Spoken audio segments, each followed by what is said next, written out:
Bitácora de navegación 2101-2607. ¿Sí? Sí, sí es. Estamos aquí una vez más. Feliz año. Sé que nos tardamos un poco en sacar el episodio, pero es que es complicadito organizar el primer mes del año. Pero ya estamos de vuelta con más columnas, con más bitácoras. Eh, Pensamos que esta va a ser un Va a ser más episodio. corta. Sí, va a ser un episodio más sencillo. En realidad la columna la tuve que dividir en dos porque el cuento que traemos el día de hoy me parecía como complicado de explicar y hasta cierto punto sí lo es, pero creo que ya en cuanto a cosas que decir, vamos a ser como más directos. Ajá, no vamos a explicar toda la trama, también para que si les interesa leer el cuento, Ah, pues, sí. pues no tengan todo spoileado. Ujú. Entonces, pues empezamos. Sí. Let's jump right into it. Pues bueno, el cuento que traemos el día de hoy se llama... ¿por qué me estoy confundiendo? Es El Evangelio del hermano Pedro del escritor mexicano Álvaro Uribe. Este cuento lo encontré en una antología que se llama La tienda de los sueños, por el antologador Alberto Chimal, de la editorial Gran Anular. Sí, ¿verdad? Ay, perdón. ¿Se van a escuchar todas las palabras? No. Gran Angular. Eh, y es una editorial muy bonita porque siempre publica cosas de fantasía y ciencia ficción y da premios bien padres. O sea, es como un sello de calidad bastante alto, bastante fiable. Y todo, la verdad es que casi todos los cuentos de esta antología me gustaron, pero este en particular como que me pareció distinto. Recuerdo que cuando lo leí, cuando estuve haciendo la columna, no encontré tantos textos de Álvaro Uribe. Como que es de esos escritores mexicanos que tienen toda la vida haciendo algo, pero no sé, yo no lo considero un autor tan leído. Probablemente me falta saber más. Y fue un dato curioso. En la antología nada más se marca la edad de nacimiento de Álvaro Uribe, porque pues no es una antología muy actualizada, pero justo cuando hizo la columna, según yo, de que falleció, no sé, una semana antes, una cosa así medio, pues no sé, una coincidencia. Ujú. No es serendipia, ¿verdad? Sí, también. Bueno, pues sí, algo así, ¿no? Entonces, ¿algo que tú quieras comentar del cuento, Andrés, antes de empezar a platicarlo? No, creo que vale la pena al menos decir a grandes rasgos de qué se trata y después hablamos nuestras interpretaciones del mismo. Ya, pues sí, entonces un resumencito. Es un cuento un poco largo, la verdad, porque hay como una transición y toda una explicación teológica. Trata de pues ¿qué sería? ¿Un monje? Un escribano. Pero es que es religioso.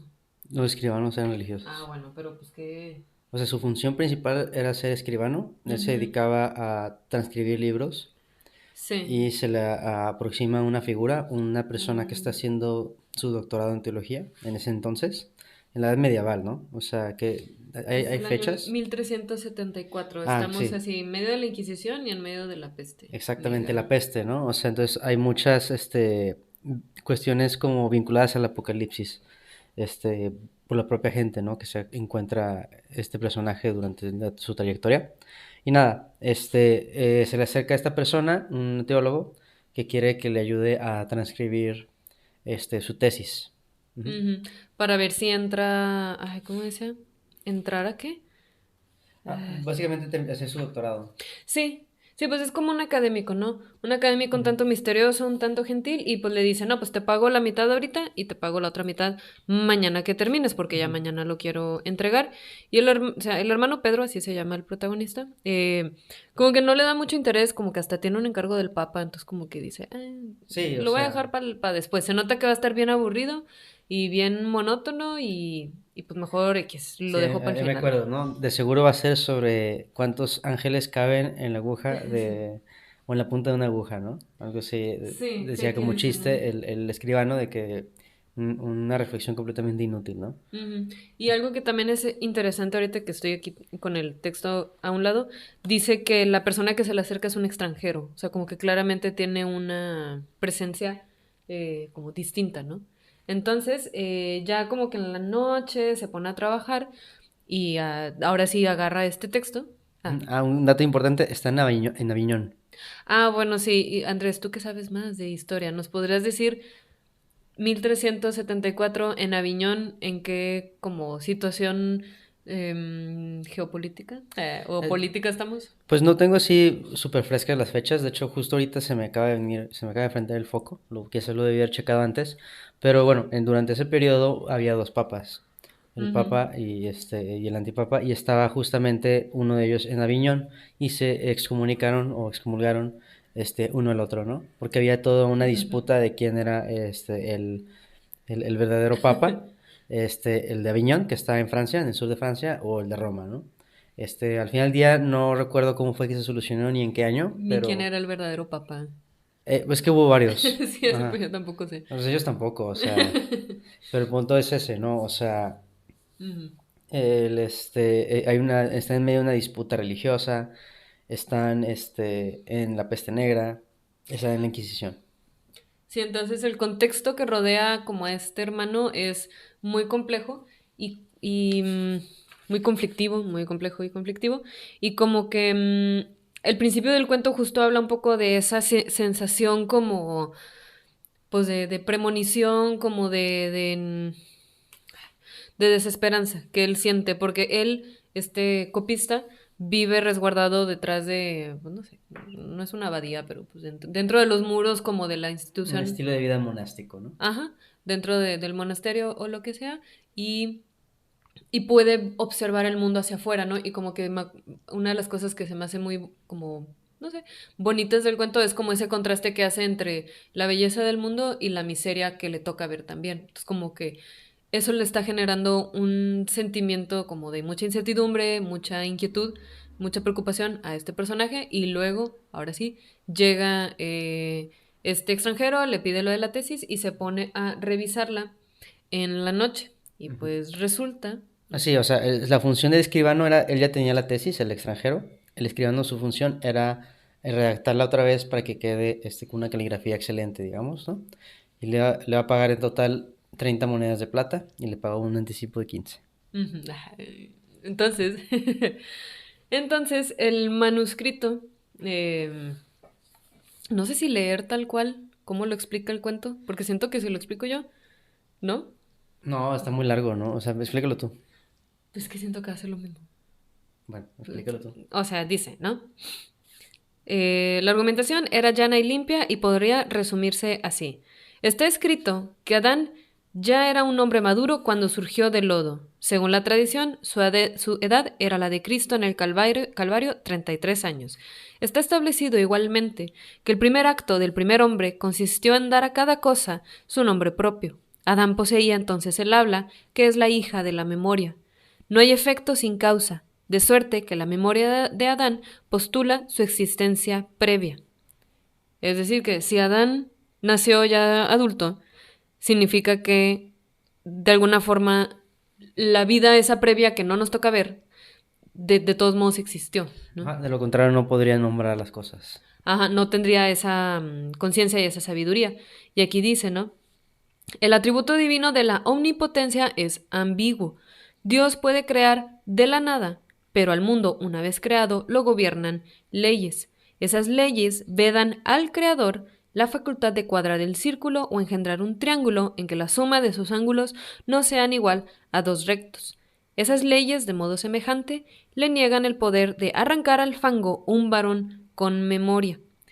Para que el universo sea perfecto y acabado, el día en que se extinga, alguien debe vivir los 33 años del padre Adán. Entonces, la conclusión de esta tesis es que el Hijo de Dios no viene al mundo por compasión y no viene como para Pues rectificar una falta cósmica que crearon los primeros padres, no, sino que es nada más para saldar una, un postulado como tanto biológico como matemático, ¿no? sí, o sea, vino al mundo para justamente que el personaje de Adán tuviera ese conocimiento, tuviera toda esa experiencia, ¿no? Ujú. Y a mí o sea, se me hace muy, bueno, no sé, aquí no tengo el libro de la ética de Spinoza, pero esta argumentación pues es muy como, me parece muy inteligente del escritor cómo la ubica en el contexto como del despunte de lo que va a ser el Renacimiento, ¿no? Donde la lógica y el razonamiento como crítico ya empieza a tomar este tipo de argumentos y de razonamientos o de ideas para sostenerse, ¿no? Al menos, no sé tú cómo lo ves. No sé, de hecho yo pensaría que al contrario, ¿no? O sea, y bueno, es que también Descartes y Spinoza, que si has leído, tienen ese tipo de argumentación, pero eso no es Sí. porque son modernos, ¿no? Quizás aquí se ve un poco lo tajante que a veces somos al momento de establecer como cortes, ¿no? De que, esto es la modernidad, esto es el medievo. No, o sea, la lógica escolástica Ujú. de argumentación es desde entonces y Ah, viene bueno. desde el medievo, básicamente. O sea, el medievo tardío, Ya. que tipo, no sé, desde los años 1000 o incluso Sí, antes, sí. que se utiliza como esta lógica como muy rigurosa de que si esto, entonces esto, ¿no? Y cosas Sí. así. Viene del periodo Ujú. medieval. Sí, sí. Y Spinoza y Descartes no escapan esa lógica escolástica al Ujú. momento de la argumentación. Y en cierto sentido todavía tenemos herencia de eso, ¿no? Nada más que quizás ahorita ya se siente un poco más dinámico porque sí ha cambiado, ¿no? O sea, Ujú. tampoco. Es que a lo mejor lo menciono porque, o sea, de esos filósofos que mencionas, pues el que más me gusta es Spinoza. Y Spinoza te lo dice al inicio de la ética, que quiere hacer una argumentación geométrica de la realidad. Y entonces llega a conclusiones, no quiero decir iguales o similares a estas, pero de este tipo, o sea, donde todo tiene que tener una como Tiene que ser una explicación total. ajá, es una explicación total, pero también como, pues como, o sea, cerrada. O sea, ay, no sé qué palabra usar, que no sean esas dos, ¿no? O sea, Es que, numérica, geométrica, o sea, muy consecutiva. O sea, todo lo que es la ética de Spinoza son como estos argumentos y estos postulados que en teoría derivan uno de los otros, ¿no? Entonces, de ciertas ideas, como de manera necesaria, creo que eso es una palabra que repite mucho, va llegando a estas conclusiones, ¿no? Y llega a cuestiones como, la que siempre me acuerdo, porque creo que la trabajé mucho para podérsela platicar a otras personas, es que, por poner, y lo voy a simplificar mucho también, así que no me regañen. Eh, si alguien escucha esto alguna vez, no me regañen. Eh, por ejemplo, Spinoza dice, si Dios es perfecto, no puede tener voluntad, porque todo lo que es perfecto es suficiente y no tiene necesidad de nada más, mientras que la voluntad siempre se mueve hacia algún lado, siempre tiene algún deseo, y Dios no es así. Entonces, no puede ser así. Y es el tipo de ideas a las que llegan, ¿no? sí, bueno, pero el tipo de argumentación, la estructura de la argumentación no es innovación de Spinoza, ni de Descartes, ni de la modernidad. Es una estructura argumentativa escolástica que Ujú, incluso hoy en día se sigue replicando y ujú. viene desde el medievo. Sí, sí, o Ujú. sea, digo yo porque pues ubico más a Spinoza como dentro de la modernidad y por lo tanto como que, pues no Sí, sé. digo, o sea, un filósofo medieval, al menos de los que no quemaron básicamente en la hoguera, bueno, que tampoco la Inquisición era tan fuerte, ¿no? Pero bueno, Digo, para... es un poco es un depende de mito. quién. Es un mito también todo eso de la Inquisición. O sea, está un poco exagerado. Ok. Pero en fin, más allá de eso, sí, o sea, no llegaban a esas conclusiones que son básicamente blasfemia. Ujú. Y bueno, ya regresando a la historia, eso es precisamente lo que pasa. Pues el escribano reconoce, o el copista reconoce inmediatamente que es una blasfemia, y entonces Una ya herejía. todo, una herejía, sí, Ujú. no solo una blasfemia, una herejía, y entonces ya comienza todo el proceso de discutir el mismo consigo mismo Ujú. si vale la pena o no, Pues para empezar, ajá, copiar el texto mismo. O sea, de que, ay, pues ya me pagó, pero entonces, ¿qué hago? ¿Se lo termino? ¿Se lo doy así? ¿Le regreso el dinero? ujú. ¿Lo acuso con la Inquisición? ¿O mejor lo dejo ir? ¿Le advierto? O sea, como que no se decide. Y aparte, las ideas mismas de la tesis empiezan a enfrentarse, discutirse y hasta asimilarse a los mismos sentimientos que él ya había expresado desde antes de que ese sentimiento de desesperanza sí corresponde un poco a la tesis donde no, el Dios que retrata no es un Dios de la compasión, no es un Dios de la salvación, sino es un Dios meramente frío y matemático, Sí, ¿no? esa es la conclusión lógica, ¿no? Porque si Dios, o bueno, perdón, Jesús no vino al mundo para salvar a la humanidad, sino para saldar esta deuda divina, pues entonces Ajá, la humanidad no tiene como este lugar especial en Dios, ¿no? sí. Sí, digo, aquí no nos vamos a meter como en la cuestión teológica de... No, eso es lo que dice la es verdad, historia, ajá, es lo que dice ajá. la historia, o sea, aquí no les estamos platicando, porque luego sí son como muchos Sí, porque luego va a estar como el texto de Borges, ¿no? vericuetos, Porque se parece. Este es Ajá. antes, ¿no? No, Borges ¿No? es antes. Ah, ¿en serio? Es que no me acuerdo. Pero bueno, no, el de Pero Borges básicamente también, o sea, termina con una blasfemia, no me acuerdo, pero es justo que parece un ensayo, pero en realidad es un el, cuento. el de Borges dice que...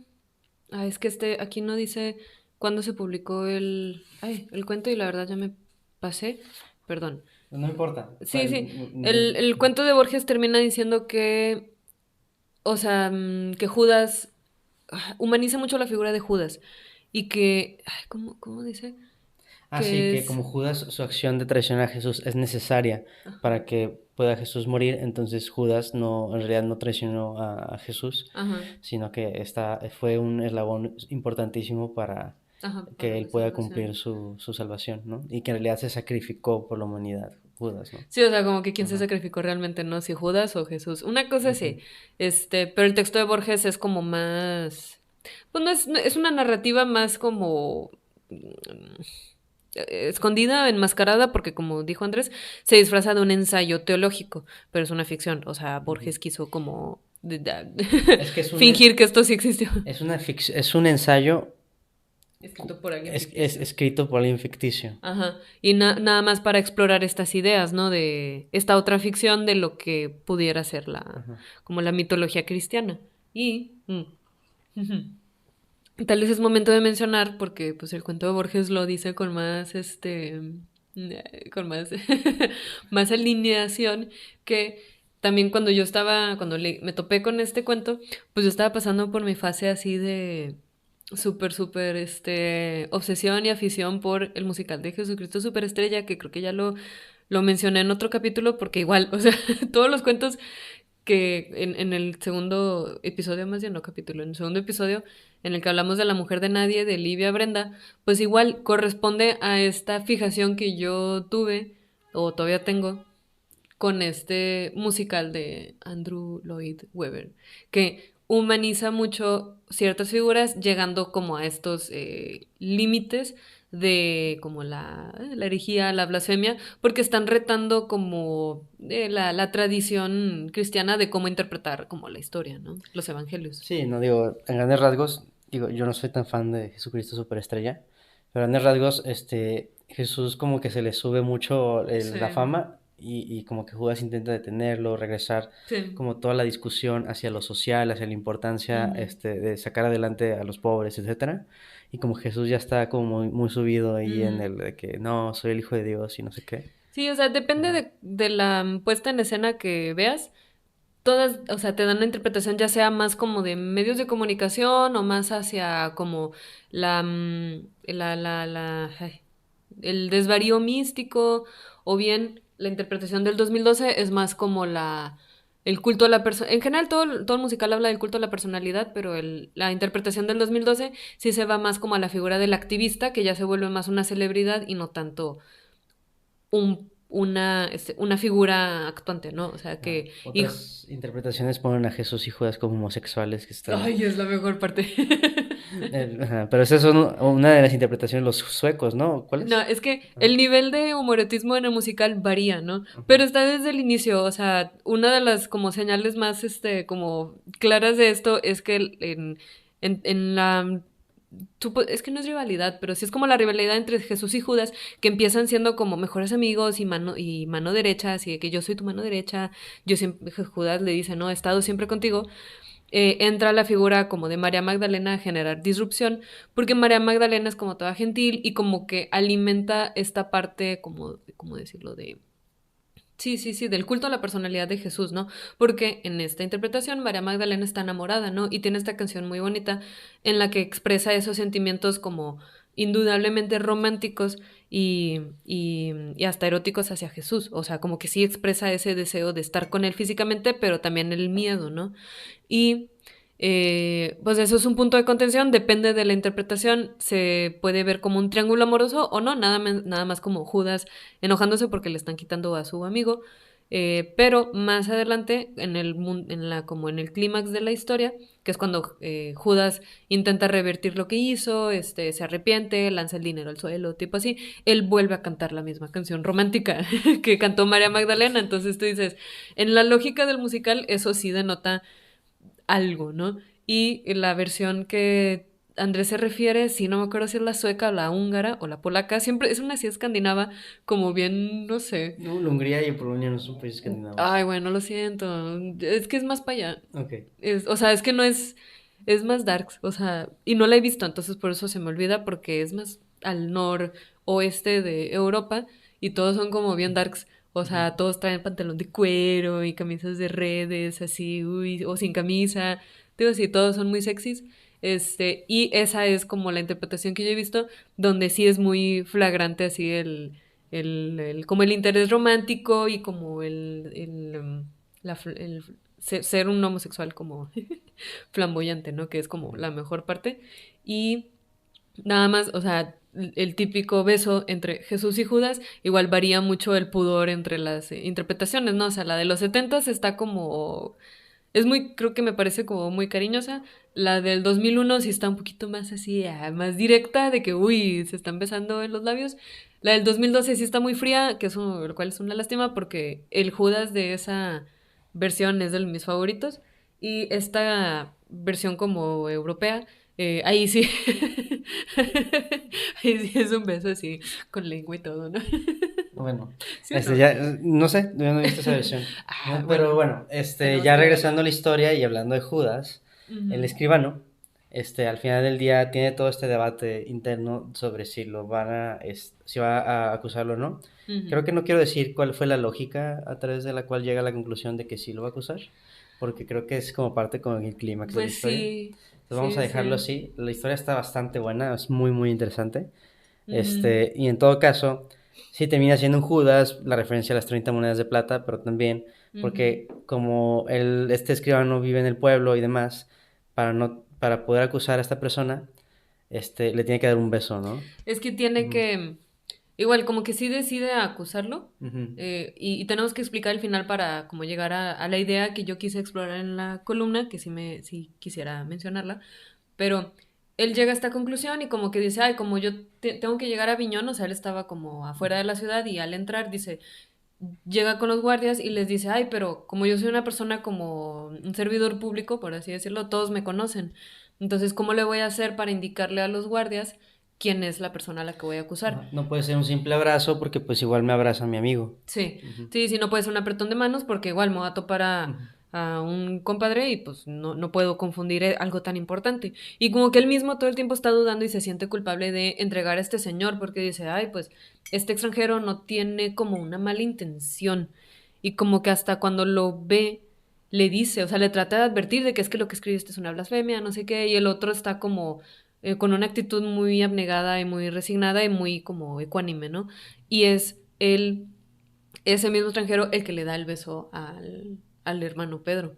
O sea, Ujú. cumpliendo como esta profecía o esta historia que ya existía, ¿no? Entonces, pues ya sabemos cómo va a terminar el asunto y el hermano Pedro se da cuenta, ¿no? De que Ujú. chale, o sea, se está repitiendo la historia y es un poco a lo que quiere llegar. O sea, la conclusión a la que yo llegué fue la siguiente, ¿no? O sea, eh, al menos mi interpretación de la mitología cristiana, a ver tú Andrés, y la teología cristiana, a ver tú qué piensas, digo, porque así la encontré escrita me acuerdo muy bien porque fue un dato muy importante para mi tesis de Octavio Paz en Los Hijos del Limo, porque Ujú. Octavio Paz está haciendo un análisis como de ciertos temas como universales, ¿no? Y en particular el tiempo. Entonces él dice, el tema con el cristianismo es que nos va a dar una perspectiva lineal del tiempo y del espacio. Todo tiene una intención, hay un inicio súper específico que se dirige a un propósito y a un final y a un cierre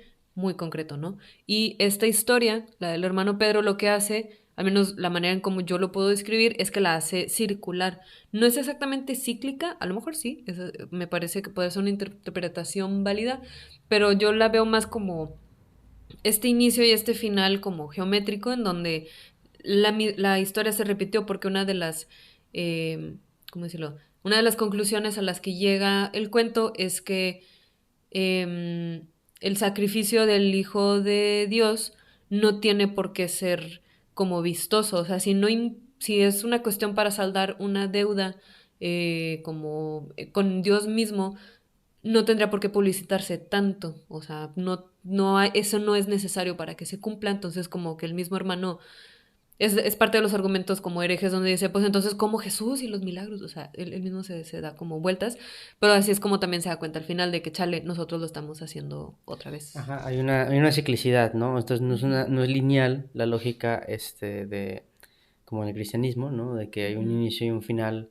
claros y todo el proceso ya está supeditado al final, digamos, ujú. sino que es una historia cíclica, ¿no? Lo que Sí, quiere decir. algo así. Ujú. Sí, sí, porque justo te queda ahora la sensación si esta historia no se volvería a repetir una vez más, ¿no? O sea, esta se repitió así tal cual, los 33 años y las 30 monedas y el monte y el sacrificio y el beso y todo eso, por segunda ocasión. O sea, lo que se me hace interesante es que para ellos entender lo que están haciendo o para que el hermano Pedro entienda lo que le pasó, necesita de la historia previa, ¿no? Y entonces tú te quedas pensando, ¿por qué sucedería nada más dos veces? ¿Por qué no tres o cuatro o así? O sea, como que Ujú. se abre esa posibilidad y entonces sí, es como, sí, voy a usar una referencia también como de, de Tolkien, eh, eh, yéndonos así a la mitología del Señor de los Anillos, el mundo era plano y se vuelve redondo tras un agravio hacia como los dioses, vamos a resumirlo así, y entonces se quedan atrapados en la tierra, ¿no? Y me parece que este cuento hace algo similar, en vez de tener la salida y el escape, que es lo que el hermano Pedro quería, se quedan atrapados como en el círculo, ¿no? De esta profecía o esta lógica matemática. Que tú dirías, ya se saldó la cuenta con Jesús, puede ser, pero se está repitiendo ahorita. Pero ¿cómo se repite ahorita? Pero ¿por qué está sucediendo tal cual a lo que le pasó a Jesús? Me explico. O sea, como que yo me quedo así de. Hay algo que a lo mejor no está del todo cerrado, o no sé, a lo mejor la parte plana es lo que puede abarcar. O sea, el círculo plano es lo que pudiera abarcar como muchas historias ahí adentro. No sé si tiene sentido lo que te estoy diciendo. Círculo plano, no. Ay, bueno, es que no sé por qué a mí me hace sentido eso. Es una esfera, o sea, o te refieres a una No. planicie debido a que no nos podemos dar cuenta de la magnitud del tamaño y lo vemos como plano. Así como Mm, vemos plana la Tierra cuando lo ves desde el suelo. Puede ser, sí. O sea, porque yo nada más pensaba como de la línea se regresa a su punto de inicio, ¿no? Y por eso se vuelve un ciclo, ¿no? O sea, el punto de partida de Dios es realmente volver a sí mismo, no Ujú. llegar al cielo, a la salvación, a el reino de los cielos, sino nada más estarse refiriendo a sí mismo todo el tiempo. Por eso pienso más en el círculo, pero sí podría ser una esfera, o sea, no está Ok, mal. no, creo que aquí fue una confusión geométrica, no pasa nada. Y ya. Entonces, mm, lo que está padre de este texto justo es como, y a la manera en como yo lo entendí hace unos años, pues fue como esa idea, esa linearidad que postula el cristianismo, también la agarra después la modernidad. Y entonces el cuento está retando esas ideas y me gusta cómo lo hace, cómo es algo gradual a lo cual vas llegando, ¿no? Tú piensas que estás en una historia lineal y no, te das cuenta que es un mundo como circular o encerrado en sí mismo. Y no sé, eso me hace pensar como, no sé si lo mencioné en la columna, tal vez sí, de cómo el tiempo mítico justo te da una perspectiva muy distinta del tiempo, ¿no? Donde el pasado, el presente y el futuro ya no están como en esta relación consecutiva o progresiva, sino que hay una autorreferencialidad. Y creo que podemos cerrar con esto Sí. esta Ah, bueno, intervención. yo sí quería mencionar lo de lo apocalíptico. Ah, bueno, sí, bueno, y sí, vale. Nada más para cerrar. O sea, Ujú, es porque el tema del apocalipsis sí está presente en el cuento y eso ujú, también está interesante, también ujú. está padre. Y antes de que empezáramos a grabar estábamos discutiendo como, sí, de los temas y de a qué nos hace pensar.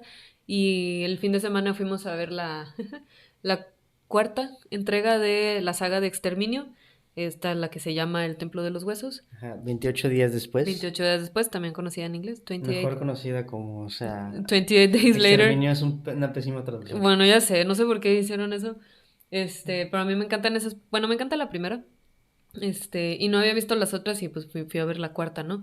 Y me recuerda un poco a eso, ¿no? O sea, cómo el mundo moderno se cae por un evento como cósmico, ¿no? Que es uno de los temas también del cuento. O sea, yo sí le encontré como un poquito de resonancia. Y más porque en esta historia de Bone Temple también hay referencias como a Eh, la mitología cristiana. También, sí, lo que justo iba por ahí, ¿no? O sea, el cristianismo al final del día es un culto apocalíptico. Ah, sí. O sea, están muy, muy clavados con el tema del apocalipsis. Inicialmente era así, ¿no? O sea, literalmente Sí. ellos decían, no, va a pasar aquí, va a pasar acá.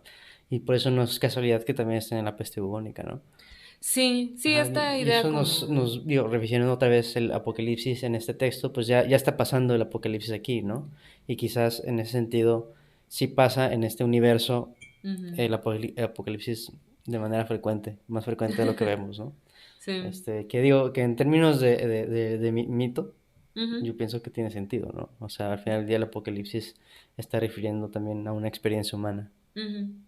Sí, no, y como la sociedad que el hermano Pedro quería y creía se está terminando. Que eso también, pues sí podemos decir que sí sucedió un apocalipsis, ¿no? A lo mejor no con todas estas cuestiones como muy, no quiero decir de fantasía, pero muy míticas del monstruo de siete cabezas y no sé qué, y Claro, pero el fuego. el jinete de la peste ahí sí que estaba ahí. Sí, Ajá. entonces están como El de la muy, guerra también, están en la guerra de los 100 ajá, años. pues la Ajá. peste, La ¿cuál? guerra, el La hambre, hambre y ¿cuál otra? ¿La eh, pestilencia? la No. muerte. Ay, pues la muerte. Pues No, pues sí, sí, ahí estaban ahí los están cuatro. los cuatro. Entonces Ajá. sí, digo, creo que podemos hacer lo mismo con estas de exterminio. Digo yo nada más porque lo mencionaste cuando estábamos antes de grabar y quería mencionarlo porque sí, sí, yo sí le encontré sentido, ¿no? Sí, digo, es que yo quería hacer un episodio especial de exterminio, pero me dijo que no porque es superfluo. Ay, no es superfluo, o sea, me gustó mucho la película, me gusta mucho la primera, me gusta mucho la cuarta. Tú ya sabes por qué, Andrés, sale el mejor actor de todos los tiempos, Cillian Murphy. Yo lo amo tanto desde hace tiempo, pero como que no siento que tenga nada como relevante que decir que la película no nos diga en sí misma. O sea, la película está muy chida, que está En otras muy... palabras, es superfluo. No es superflua, está muy bien hecha. Ay, no, solo porque la película se comporta muy bien Es plano. no es plan, Andrés, yo no estoy diciendo eso. ¿Por qué estás diciendo eso? Me molesta. Ay, no me molestes. No, sí, o sea, porque dices que es superflua como si yo estuviera demeritando la película. No lo estoy haciendo. Y tú sabes que no. Y tú, o sea, Sí, sí nos gustó la película, yo muy tengo, buena si no la han visto. yo tengo el DVD de 28 días después, o sea, Ujú. desde hace más de 15 años, o sea, la he visto muchas veces. Y hay otra columna en la que sí hablo de la distinción entre apocalipsis, postapocalipsis, distopía, ciencia ficción y demás. Entonces como que sí pensé que podríamos hablar de eso en esa columna, o Va. sea, de esa distinción y mencionar este ejemplo de cómo sí el tipo de historia apocalíptica es muy distinta a la de el postapocalipsis, ¿no? Creo que esta de hermano Pedro se alinea más a lo apocalíptico, donde el tiempo lineal empieza a destruirse y la saga de Exterminio y Resident Evil y todas las que quieran de zombies sí ya entran en lo que es el lo post-apocalíptico, ¿no? Bueno, Resident Evil Como... sería Apocalipsis, ¿no? Porque están No apenas sé. cuando se está... Bueno, nada más digo.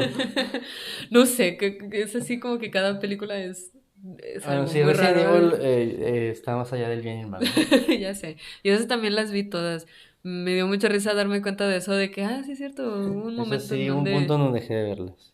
No, no creo que no te pierdes mucho, o sea, ya Yo es sé que no como me pierdo que... mucho, por eso dejé de verlas. Bueno, la primera es la chida, ¿no?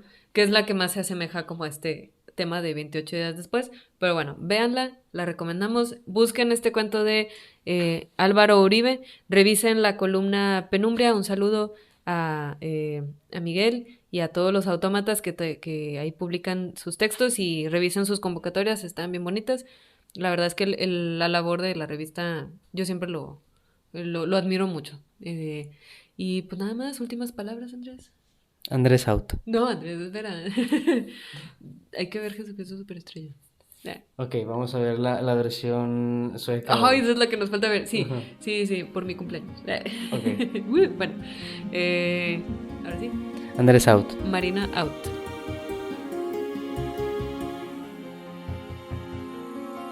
Bitácora de la Capitán Suplementaria. Cabina de Comando es un podcast elaborado desde el amor y la pasión por la literatura. Nuestra intención es compartir nuestros saberes e intereses para así generar redes de diálogo y encuentro. Cabina de Comando pertenece a las actividades del proyecto independiente de la cíclica Sociedad del Fruto y el Mito. Pueden seguirnos en redes sociales como Instagram y Tumblr, donde publicamos otras iniciativas. Comparte tu entusiasmo por este proyecto, dándonos tu opinión en las diferentes plataformas y enseñándoselo a tus seres queridos que podrían estar interesados también en estos temas míticos. Nos escuchamos en el siguiente episodio. Hasta luego. Hasta luego. ¡Woo!